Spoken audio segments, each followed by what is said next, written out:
Hay un error constante que ha cometido el hombre, hermano. Es que piensa que brillan o piensan que son fuertes cuando están en un estadio con lleno de gente gritando. O creen que son fuertes porque están en un escenario con harta música y eso los hace importantes. ¿Sabes que Cristo demostró su grandeza no en un estadio lleno?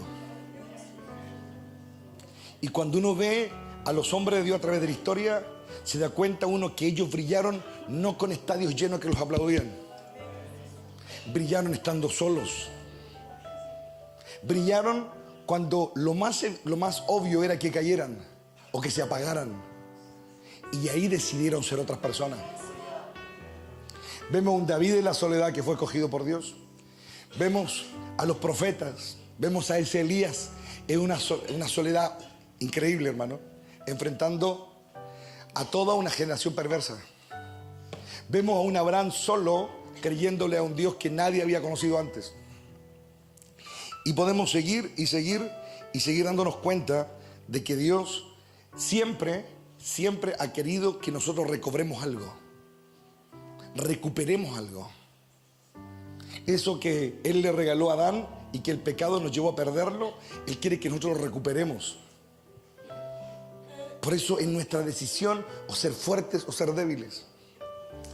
Hace unos días atrás estaba leyendo la traducción del juramento a la bandera estadounidense. Y todos saben que Estados Unidos es un país muy patriota, ¿no es cierto? Muy nacionalista. Y que para ellos su bandera realmente es algo que hay que cuidar. Y eso uno lo ve a todo nivel en esa sociedad. Y los soldados cuando juran, dentro de su juramento hay una parte donde ellos dicen que juran defender a la nación, defender la Constitución contra enemigos externos y enemigos internos, dice.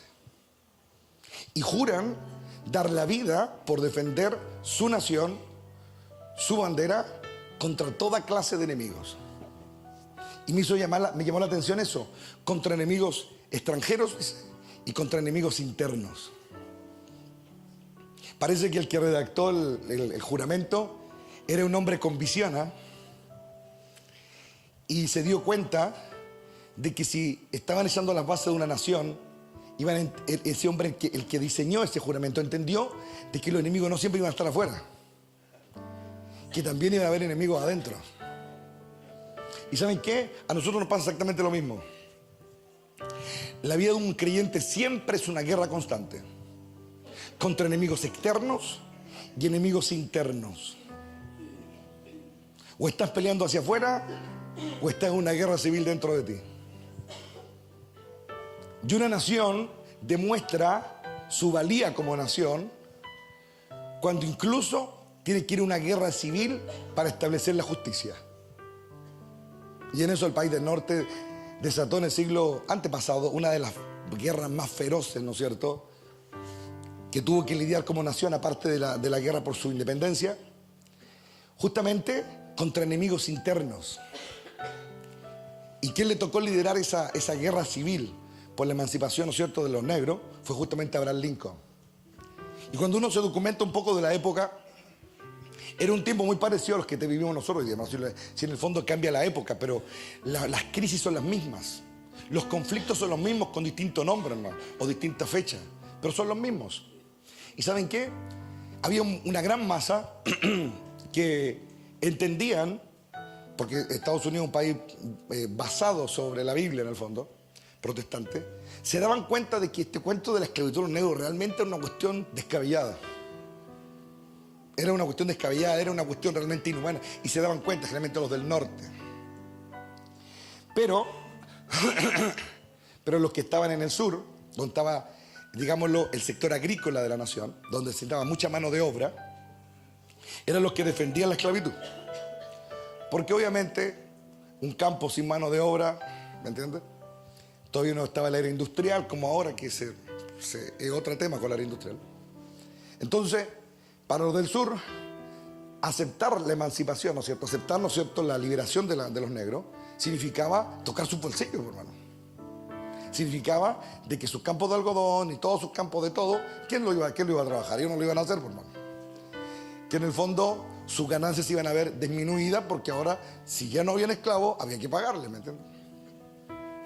Y eso llevó a la nación a un quiebre profundo, a una tensión profunda. Habían dos grupos, ¿no es cierto? Unos que defendían acérrimamente, ¿no es cierto?, la libertad de los negros, y habían otros que defendían acérrimamente la esclavitud. Había un grupo, bueno, uno de estos grupos se apoyaba en la Biblia para justamente avalar la esclavitud. Y los del sur, paradójicamente, también se avalaban en la Biblia para seguir manteniendo la esclavitud. Hablaban del Antiguo Testamento, incluso del Nuevo, ¿no es cierto? Y decían de que Dios sí aceptaba la esclavitud. Entonces, cuando se desata un conflicto, ambas partes siempre van a decir que tienen la razón, por hermano. Y había un grupo que no estaba ni allá ni acá, porque no le interesaba. Dentro del Congreso estadounidense había muchas posturas con respecto a esto, mucha política en el fondo, muchas opiniones. Y se dieron vueltas en las discusiones, en los foros públicos. Habían oradores que defendían una postura, oradores que defendían otra, hasta que Abraham Lincoln, en un acto, creo yo, de una valentía increíble, realmente increíble, tomó una decisión tan fuerte y tan decidora y tan desafiante que simplemente tomó el edicto presidencial y dijo: yo declaro la emancipación del pueblo negro. Se leyó afuera de la Casa Blanca, se hizo una reunión pública y se leyó. Y eso, hermano, desató una de las peores guerras que ha visto Estados Unidos hacia su interior. Murieron, pero miles y miles y miles y miles. La guerra estuvo a un punto muerto bastante tiempo y el norte casi estuvo a punto de perder, hermano. ¿Y sabes qué? Después de esa tremenda guerra, finalmente se decidió la libertad. Y fue una libertad costosa. Para aquellos que leen la historia, que han visto películas, fue una libertad costosa, corrió mucha sangre. De hecho, llegó un momento en que las presiones, las tensiones, la guerra estaba siendo más difícil de lo que se había presupuestado, las presiones, las muertes, los deudos que empezaban a quejarse en las calles. Es decir, es todo un cuento, hermano, es un bolo muy grande. No es simplemente vamos a la guerra, sino que todo lo que contrae consigo, los recursos, las quejas del pueblo. Muchas madres comenzaron a ver a sus hijos muertos, muchas mujeres empezaron a recibir a sus esposos muertos, la tensión social, la presión política. Es decir, ese hombre, de hecho, hay varios libros de la vida de Abraham Lincoln, y hay un biógrafo que dice que Abraham Lincoln vivía triste. Dicen que Abraham Lincoln, su último año, era un hombre muy amargado. Bajo una constante tensión no hablaba, se lo pasaba encerrado solo. ¿Saben por qué? Porque Dios decidió cargar sobre su hombro el peso de la libertad. Y eso no lo va a entender nadie, a menos que no haya pasado por algo parecido. Porque Él se convirtió en el ojo del huracán, por hermano. Todos los retractores de la emancipación lo apuntaban a Él. Todos los deudos en un momento comenzaron a buscar a alguien con quien descargar su ira por sus pérdidas. Y lo apuntaban a Él. ¿Y usted te puede imaginar la presión que eso significa? El precio de la libertad, lo que cuesta. Entonces a veces en la vida, hermanos, es muy fácil hablar de cosas, hablar de proyectos, hablar de virtudes, hablar de cosas que serían muy buenas hacer. Pero cuando se comienza a recorrer el camino de esas virtudes, es cuando comenzamos a sentir el peso de ellas. De hecho, alguien una vez dijo que el asesinato de Abraham Lincoln fue su descanso. Y de hecho, muchos dicen, porque en esto se manejaba inteligencia, se manejaba mucho espionaje, había mucho espionaje del sur, del norte, para allá, para acá, había todo. Y muchos dicen que Abraham Lincoln sabía que lo iban a matar. Él lo sabía. Su servicio de inteligencia ya le había dicho que había un peligro. Y muchos dicen que Abraham Lincoln, a propósito, comenzó a andar con menos guardias. De hecho, el día que es asesinado en el teatro donde lo asesinan, de un tiro en la nuca, los guardias no estaban ahí. Y dicen que no estaban, algunos dicen porque había habido un muñequeo de atrás, pero otros dicen que era el mismo que ya se estaba exponiendo, que ya no quería seguir viviendo. por la presión que le significaba. Han pasado 1 siglo y medio, hermano, más o menos. ¿Y sabes qué? Cada vez que en la historia, en el mundo ahora, se habla de alguien que peleó por la libertad y de las grandes declaraciones que él hizo, todos citan a Abraham Lincoln. Yo leí un fascículo de un diario donde Abraham Lincoln le escribe una carta pública a la profesora de su alumno. Y en esa carta, él le dice: a mi hijo, trátelo duro, le dijo. Enséñele el costo de la vida. Si hace algo malo, corríjalo. Demuéstrele y pruébele que la vida no es fácil. Y escribe una carta en ese tenor, hermano. Enséñele que la vida es difícil, que es dura, que si quiere ser un hombre de bien va a costar. Mira lo inteligente que era, hermano. Una carta que muy bien puede haber escrito él en forma privada, la hizo pública. Y le dijo: yo elogio su labor, le dijo. Porque usted es la responsable durante gran parte del día de mostrarle también a mi hijo el camino que yo quiero mostrarle. ¿A qué quiero llegar con esto? Que si nosotros queremos marcar una diferencia, vamos a tener que sangrar por eso. Y vamos a tener que recibir el vituperio de la gente. Vamos a tener que aceptar la persecución, aceptar la opresión espiritual. Vamos a tener una constante guerra hacia afuera y hacia adentro. Y no podemos pensar que vamos a marcar una diferencia en este mundo si no es pasar por ese camino. No podemos pensar que vamos a hacer algo digno en esta tierra si no estamos dispuestos a asumir ese costo. La libertad tiene un costo. Una virtud puesta en alto tiene un costo. Y si no estamos dispuestos a luchar hacia afuera y hacia adentro, si no queremos estar nunca en el ojo del huracán, si no queremos que nunca nos tire una piedra, si no queremos que nunca nos pase algo, si no queremos que nadie hable mal de nosotros, si no queremos ninguna tensión ni presión de ninguna forma y preferimos vivir arrancados, porque si vivo acá, ¿no es cierto?, escondido, nadie me presiona, nadie me persigue, nadie me calumnia, nadie me hace la vida a cuadro. Hermano, así no se logran las cosas. No se logran así. El costo de nuestra libertad le significó la vida al gran rey. Él no podía liberarnos de otra manera. Yo con mis años he aprendido a asumir eso, hermano. Y nadie puede obligarme. Nadie puede obligarte. Tiene que ser tu decisión. ¿Me estoy explicando? Miren. Estoy leyendo Colosenses. Por lo tanto, hablamos a otros de Cristo. Advertimos a todos y enseñamos a todos con toda la sabiduría que Dios nos ha dado.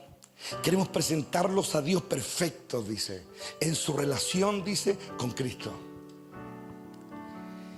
Es por eso, dice, que trabajo y lucho con tanto empeño, apoyado en el gran poder, dice, de Cristo que actúa dentro de mí, dice Pablo.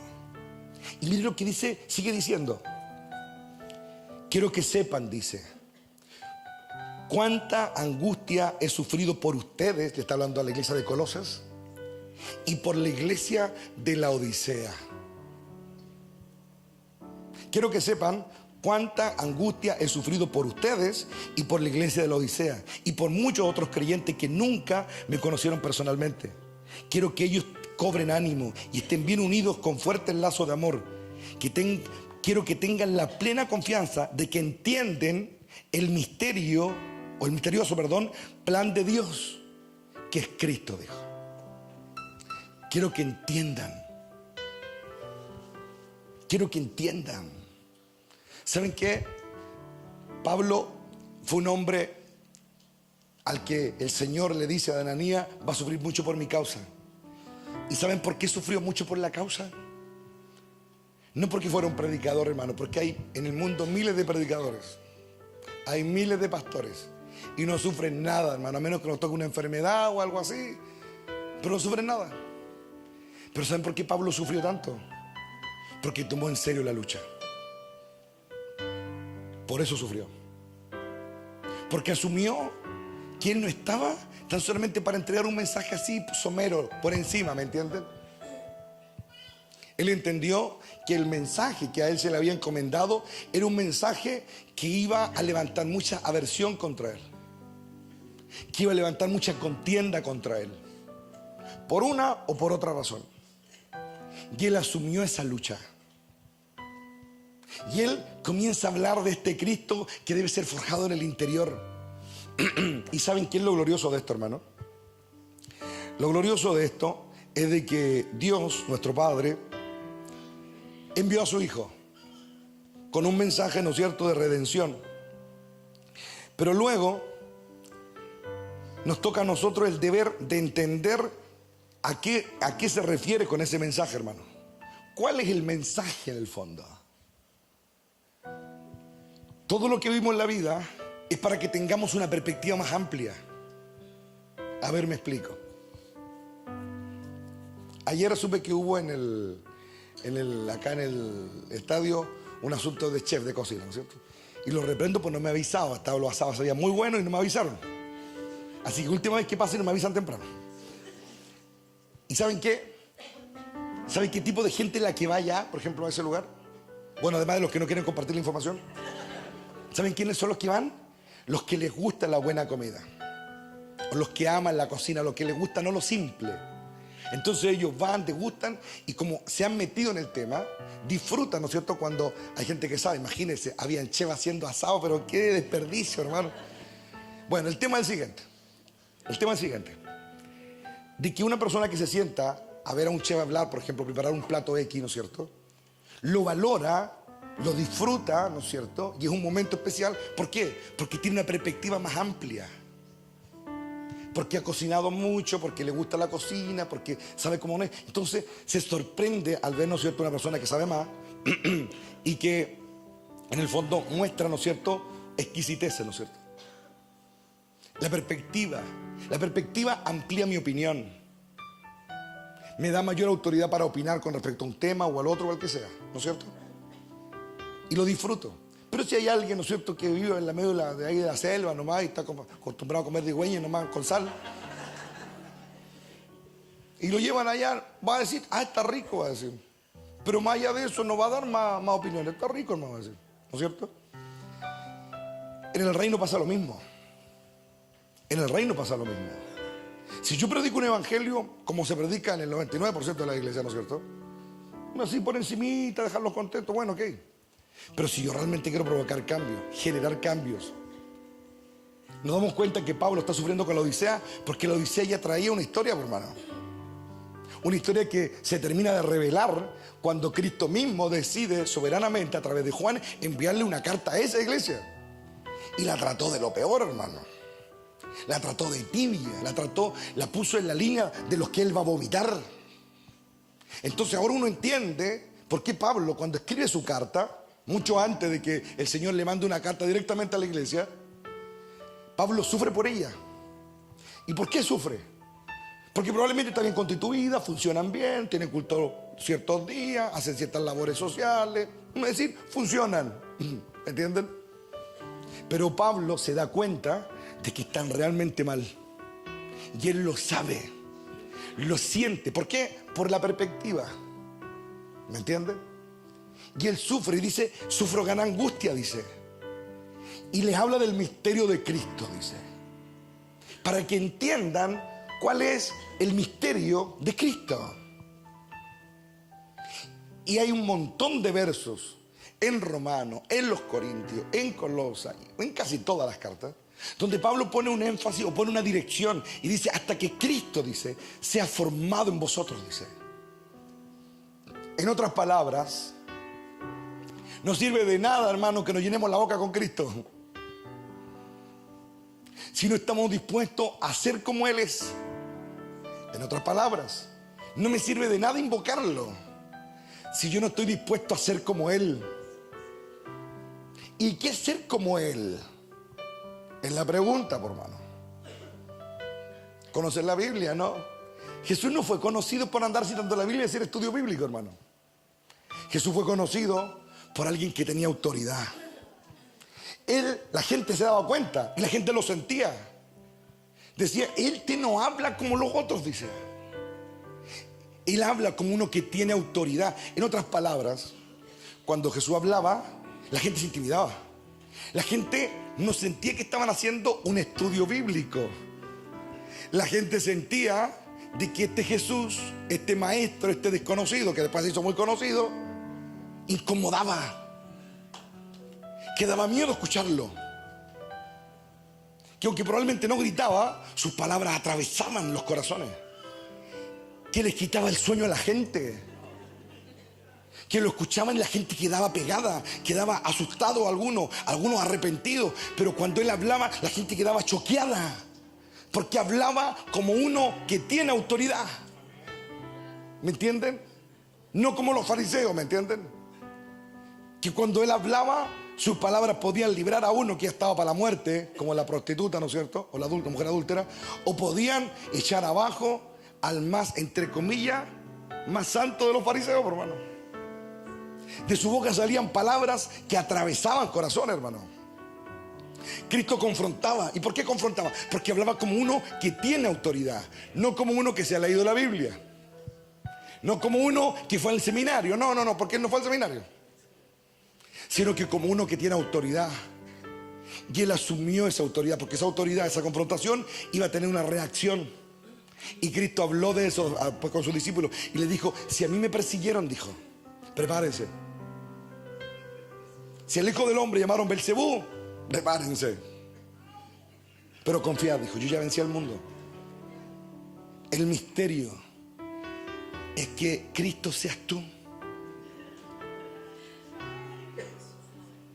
El misterio es que ya la gente diga, Ulises, María, Andrea, Marcela, Jorge, no habla como los otros, sino que cuando habla me ataca o me sana.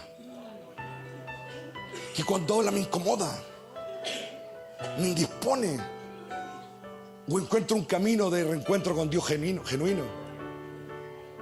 Que cuando habla da miedo. El misterio es ese.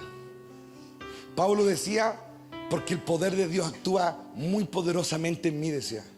Pero hablaba del poder de Cristo. Hechos cuenta de que había un momento en que Pablo era tan solicitado y probablemente por un cuento de geografía no podía ir a todas partes. Él simplemente agarraba un pañuelo y decía, toma, anda a la casa y pónselo encima. O toma, no sé, mi chaqueta y llévala sin luces, sin música de fondo, no, así en la calle, no, toma mi manto, anda y pónselo al enfermo y después al otro, y anda por todo este barrio poniéndole mi manto a los enfermos, y listo, porque tengo que ir a predicar a todas partes. Y cierto que la Biblia dice, en el libro de Hechos, que no solamente la gente sanaba, la Biblia dice que espíritus inmundos salían de la gente porque le tiraban, no sé, un pañuelo encima, hermano. Yo imagino que al final del día, pobre Pablo andaba casi en pelota porque pasaba toda la ropa, ¿me entendí? Aquí quiero llegar con esto. Que Pablo demostró de una forma muy práctica lo que él trataba de enseñar. En otras palabras decía, yo soy Cristo, mírenme. ¿Y por qué me convierto en Cristo? Porque alguien me oró y me puso la mano encima, así. Llame para acá porque te orás para que reciba a Cristo. No, así no se recibe a Cristo, hermano. Así tú lo invitas nomás. Pero para que Él venga a entrar en tu corazón, tienes que oír, abrir la puerta y todo un proceso. Porque cuando Él entra, va a empezar a decir lo que no le gusta. Cuando Él entra a un lugar donde se supone debieran estar las cosas de otra manera y no son, Él agarra un rebenque y da vuelta a las mesas, hermano. Cuando Él entra a confrontar. Porque Él quiere formar su imagen. Ese fue el gran mandamiento que recibió de Dios. Que sean como tú, hijo. Que se parezcan a ti. Que hablen como tú. No quiero que te tengan a ti, hijo. Yo me imagino que le decía, ahí arriba en un pedestal inalcanzable, único, así, no hay nadie como tú, no. Lo que yo quiero es que todos sean como tú. Yo quiero que todos hablen como tú. Yo quiero que todos vivan como tú. Que todos aguanten como tú. Que todos sean leales como tú. quiero que te clones. Pero no lo vamos a hacer no lo vamos a obligar. Tendrá que ser su decisión. ¿Sabes qué es lo que yo veo en Pablo cuando se saca la manto y se lo pasa a alguien y se lo llevan a una persona y se sana? Es que ese hombre no solamente hablaba bonito, sino que él luchó por ser como Cristo. ¿De qué nos sirve adorar a Cristo? ¿De qué nos sirve adorar a nuestro Padre si no nos parecemos en nada a ellos, hermano? O nos parecemos muy poco. O no nos parecemos lo que debiéramos parecernos al día de hoy, porque obviamente esto es un proceso, ¿no es cierto? Nuestra meta, el misterio es ese: ser como Él, hablar como Él, confrontar como Él, amar como Él, jugársela como Él. Ayer estábamos conversando con Gustavo, ¿verdad? Me estaba contando algunas cosas que había vivido, y en un momento, en medio de todo lo que hablamos, me dijo algo que lo encontré muy, muy asertivo. Me contó y me dijo, ¿sabes qué? Me hizo reír un poco. Me dijo, ¿sabes qué, pastor? Los años que estuve afuera no me enfermé nunca, me dijo. Sanito, me dijo. No me enfermé nada. Llegué aquí, me dijo, y me enfermé con gripe. Así. Ah, qué bueno, le dije. Pero ¿sabes qué me dijo? Hace unos días atrás estaba tan jodido, pero tan jodido. Y yo siempre me doy buena onda, pero estaba tan jodido que daba pena, me decía. Estaba sentado, tiritaba, así, pero así, jugo. Y como que no había que hacer. Y yo decía, mire, Señor castiga, pero no palo, pensaba yo. No, es una broma. Y en un momento me dijo, estaba tan jodido, estaba tan mal, me dijo, que me fui a la ducha, así, pero estaba tan jodido. Y yo le dije al Señor, yo quiero que tú me sanes. Y no me responde nada. Y me fui a ducharme. Cuando me estaba duchando así mal, me dijo, para sacar un poco de respiración, de pronto el Señor me habla. Ay, ¿quién te dijo? Le dije. Y el Señor le mostró más que decirle a Cristo en la cruz. Y dice que él lo veía en la cruz. Y de pronto él dice que cuando Cristo estaba ahí agonizando en la cruz, la Biblia dice que él llevó cautivo todas las cosas. Y en un momento cuando él sintió o vio en el Espíritu que el Señor aglutinó en él todo en su cuerpo, la muerte, las enfermedades, las tribulaciones, el dolor. Y en un momento todos se tiraron contra él para destruirlo. Pero hubo un momento en que lo bombardearon con todo y él no lo podían quebrar. Y se comenzaron a dar cuenta que Cristo lo estaba logrando. Y dice que en un momento él ve, o el Señor le muestra, que en un momento la enfermedad estaba en él. Y cuando vio que él lo estaba derrotando, quiso arrancarse. Y él dice que él vio como el Señor le dijo, no, le dijo, te quedas conmigo, le dijo. Y él veía como los demonios querían arrancar de él todas las maldiciones, las enfermedades. Y él los agarró, no, mueren conmigo, le dijo. Mueren conmigo, se van conmigo. Y sabe que fue tan glorioso cuando me lo contaba, porque realmente, y el Señor le dijo, ¿sabes qué te estoy enseñando? Le dijo, que si tú quieres ser como mi hijo, no me pidas sanidad. No me pidas que yo saque la enfermedad, sino que consúmela dentro de ti.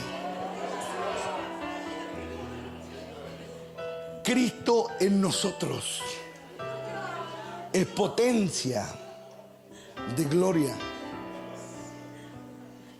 Es potencia. Cristo en nosotros es potencia. Entonces cuando estamos en una prueba, una tribulación, ¿qué es lo que hacemos nosotros? Cuando sentimos el pinchazo, sacamos brazo al tiro. Cuando estamos enfermos, ¿cuál es nuestra actitud? Señor, sácame esto aquí, allá. Y lo que el Señor quiere es que con lo que Él nos ha dado, su palabra, su espíritu sin medida, el restablecimiento de una relación que había estado rota y se restauró en Cristo, que ahora aquí adentro, por esa comunión que tenemos con el Padre, por esa comunión que tenemos con el Espíritu, por ese anhelo de ser como Cristo, que ahora esa realidad se refleja ¿en qué? En que aquí adentro, donde está la enfermedad, donde está el orgullo, donde está la tentación, donde está cualquier cosa, nosotros aquí adentro lo ahoguemos y que dentro de nosotros se muera, porque ese es el misterio de Cristo. Porque el sueño de Dios, dice Pablo en la carta a los Romanos capítulo 8, es que llegue mucho a ser como su Hijo. Es decir, el sueño de Dios no era que hubieran iglesias en la tierra o templos donde se reunieran a cantarle, a adorarle, a predicarle y a hablar de un Jesús al que no se parecen. Sino que él quería es que adoraran a aquel se están pareciendo. Que proclamaran el reino, pero que en su diario vivir demostraran esa fuerza, esa tenacidad, ese ponerse de pie. Es luchar contra la adversidad, es luchar contra el dolor, ahogar el dolor. Y cuando la enfermedad venga, decirle lo mismo que Cristo le dijo en la cruz. Y cuando este cabrón me hablaba, ¿no es cierto, Gustavo, de esto que el Señor le mostró? Me dijo, fue como que me cambió el chip, me dijo. Fue como que toda esa miseria, esa pucha, señores, como que todo cambió. Fue como que me liberó, me dijo. Porque entendí que no estoy para victimizarme. Entendí que debo luchar ahogando eso. Es decir, mi corazón debe pelear contra eso. Contra el miedo, contra la tentación, contra el que dirán, contra la adversidad. Es decir, asumir la batalla. Lo bueno, ¿no? Entonces, hay un llamado en nuestra vida. Por eso Pablo sufría con la Odisea, por hermano. Porque era una iglesia tibia. Una iglesia que no se comprometía. Una iglesia que hacía que todo funcionara, ¿me entienden? Pero en los corazones, Pablo no veía el reflejo de Cristo en la gente. Él, en su posición, podía sentir la tibieza de la gente, hermano. Podía sentir la mediocridad. Por eso él sufre con Colosa y con la Odisea. Y al parecer Pablo partió a la gloria. La iglesia siguió la Odisea funcionando. Y llegó un momento en que ya le llegó un ultimátum de Cristo mismo. Le llegó un ultimátum. Y ese ultimátum era súper simple. Si no te arrepientes, te voy a vomitar. Porque no estás comprometida, iglesia, le dice. Porque tú dices que vives, pero estás muerta, le dice. Tú dices que eres rica, yo digo que eres pobre y desventurada. Ese es el misterio de Cristo, hermano. Resistir. Porque cuando todo va bien, cuando Dios nos bendice, es fácil seguir a Dios, hermano. Si la cosa se pone difícil o se pone cuesta arriba, cuando hay que empezar a sufrir por esa causa, ya sea contra enemigos externos o enemigos internos. ¿No es cierto? Y esa es nuestra lucha, esa es nuestra batalla. Que el Señor nos ayude, hermano. Que el Señor nos ayude a entender esto y asumir que ese es la meta nuestra, luchar para ser como Él, pelear para ser como Él, contra enemigos externos y contra enemigos internos, y estar dispuesto a dar la vida en eso, amar lo que Él ama. ¿Saben que a veces, hermano, las grandes controversias de nuestra vida, ¿sabe cuáles son?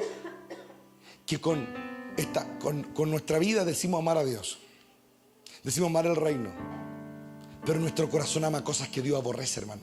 Y ojo, no estoy hablando de cosas que uno tome, sino que mi corazón ama cosas que Dios odia. Qué controversia, hermano. Qué controversia. ¿Cómo mi corazón puede amar algo, desear algo que Dios odia? Es una cuestión que no sé. Y yo creo que el mejor favor que nos podemos hacer en la vida es darnos cuenta de eso, hermano. Porque yo quiero acercarme a Dios. Depende de nosotros ahora. Depende de ti, de mí, de cada uno de nosotros. Depende pensar bien esto y decidirlo bien. La tibieza. Darnos cuenta de los caminos oscuros que no tenemos que recorrer. Depende de nosotros. Y ese es el gran desafío nuestro. Pablo dice que él lucha para que se forjese Cristo. Entonces imagínate lo que una persona puede lograr si toma en serio a Dios. Y yo me paro aquí hoy día no habiéndolo alcanzado, sino que lo pongo como una meta. ¿Se imaginan lo que podemos llegar a hacer? ¿Se imaginan a los niveles que podemos llegar? Nosotros siempre miramos hacia atrás en la historia y vemos aquellos momentos en los cuales Dios hizo cosas así sorprendentes. Pero Dios nunca nos ha dicho que veamos hacia atrás lo que Él va a hacer hacia adelante. De hecho, es más, Dios dice que lo que Él va a hacer nadie lo ha visto. Entonces hay que ir, no hay que ir hacia adelante con la esperanza que nos da el mirar hacia atrás, sino que esperar lo que no se ha visto, hermano. Entendimiento, cosas que superan así, pero completamente nuestra razón. Es decir, cuando la gente piensa en visitación de Dios, ¿en qué piensa? Me refiero a la cristiandad. Conversiones así en masa, que la gente se convierte en masa. Piensan que en sanidades. Piensan, no sé, en templos grandes. Y eso es todo lo que esperan, hermano. Chuta, si yo la verdad estuviera por eso predicando el evangelio, mejor me hago musulmán, por hermano. Tiene más prestaciones ser musulmán que ser cristiano en la tierra, hermano. ¿Sí? Estudia el Corán, yo lo he estudiado. Tiene más prestaciones, hermano. ¿En serio? Pero lo que yo espero de Dios es más que iglesias grandes, por hermano. Es más que masas convirtiéndose. Yo espero ver lo que no se ha visto. De hecho, creo que este mundo es muy pequeño. Creo que el reino de Dios está allá afuera. Quiero entender cosas que no he entendido, cosas que van más allá de la razón. Yo quiero ver otras cosas, por hermano. Quiero ver esas cosas que ninguna mente humana se ha imaginado. Eso quiero ver, por hermano. No quiero ver eso, si ver más gente, ¿para qué más gente más atada, no, hermano? ¿Me estoy explicando? Hasta que se forme Cristo, dice. Cristo era un hombre realmente extraordinario. Era un hombre tan, no sé, la historia lo plantea, pero la religión lo plantea de una manera, pero la historia muestra un hombre tan extraño. Mira, la Biblia cuenta en varias ocasiones que Jesús de repente estaba hablando y de repente se armaba una trifulca, no sé, empezaban a alegar, a pelear, y Jesús camina y desaparecía. Y nadie sabía por dónde se había ido. Es decir, era un hombre súper extraño.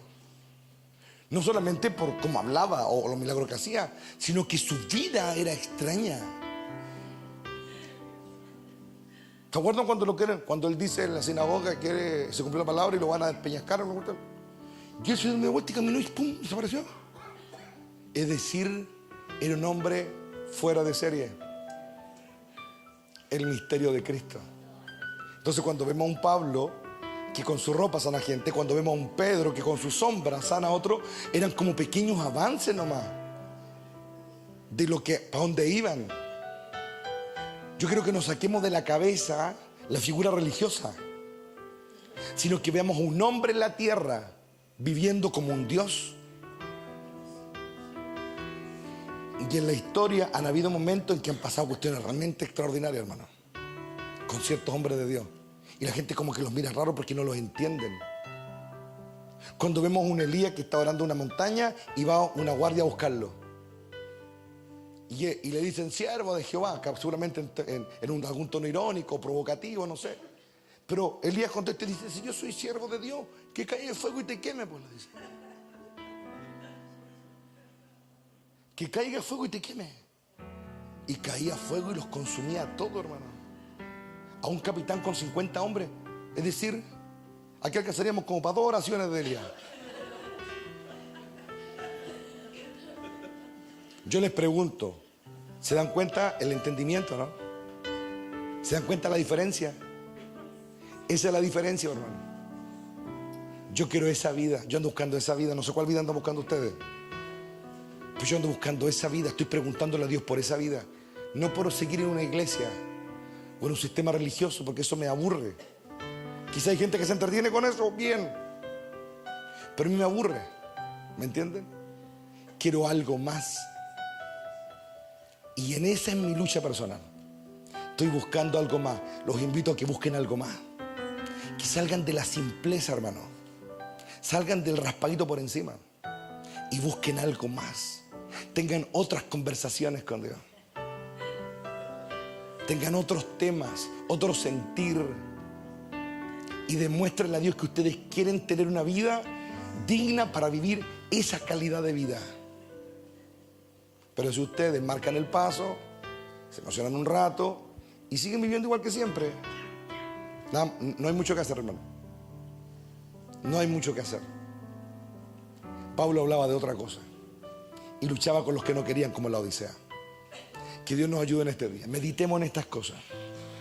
Meditemos, está al alcance de cada uno de nosotros. Tomemos acciones radicales, así como la que tomó Abraham Lincoln. Se sentó, escribió en su escritorio el Tratado de la Libertad y desató una guerra feroz. Pero hasta el día de hoy todos lo evocan, todos hablan de su obra, porque fue una guerra que otros no querían ir, que probablemente entendían que era justa, pero se querían mojar en esa guerra. Querían mirar de lejito nomás. El que mira de lejito, el que no se quema,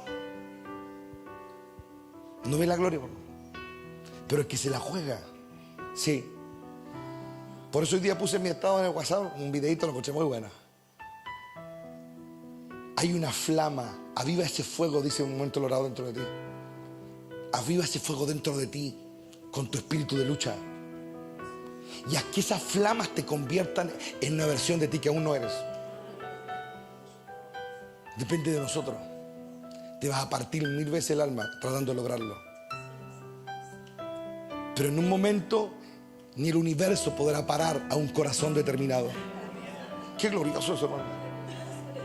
Ni el universo podrá parar a un corazón determinado. Yo estoy determinado, hermano. Espero que ustedes también.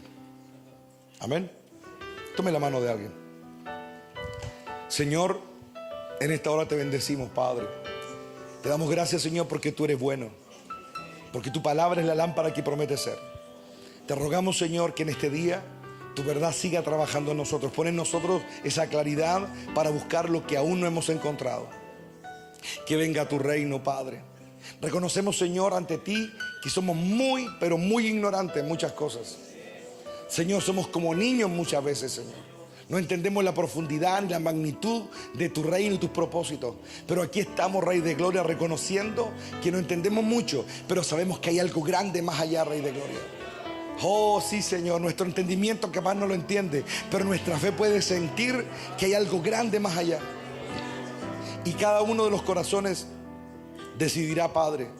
Pero tú ves los corazones, y tú ves los corazones que están decididos a ir más allá, Rey de Gloria. Por favor, Padre, aviva el fuego en cada uno de nosotros.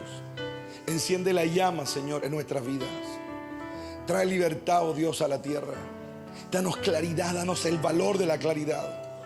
Danos, Señor, el carácter de la claridad. Fortalece a este pueblo, Señor. Fortalece a los que oyen afuera. Que tu verdad nos haga libres. Quédate con nosotros, Rey. Aviva nuestra fe, que aviva nuestra pasión, Señor, en tu presencia. Aleja la oscuridad, Padre, y permite que tu amor siga desafiándonos a ir más arriba.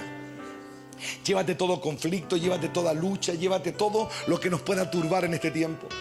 Despeja nuestro camino, guíanos por el desierto, Padre, con una luz, Señor, potente que es la flama de tu presencia. Y permite, oh Dios, que nuestro corazón se dé a la razón, Padre. Ayúdanos a entender el reino. Te lo pedimos, Señor, en esta hora, en los méritos de tu Hijo, nuestro gran Rey. Amén y amén. Y vamos a darle la gloria a nuestro Padre. 1, 2 y 3. Gloria a Dios, gloria a Dios, gloria a Dios para siempre. Aleluya. Gracias, Padre. Amén. Busque a alguien, bendíganse. Hemos terminado esta primera parte.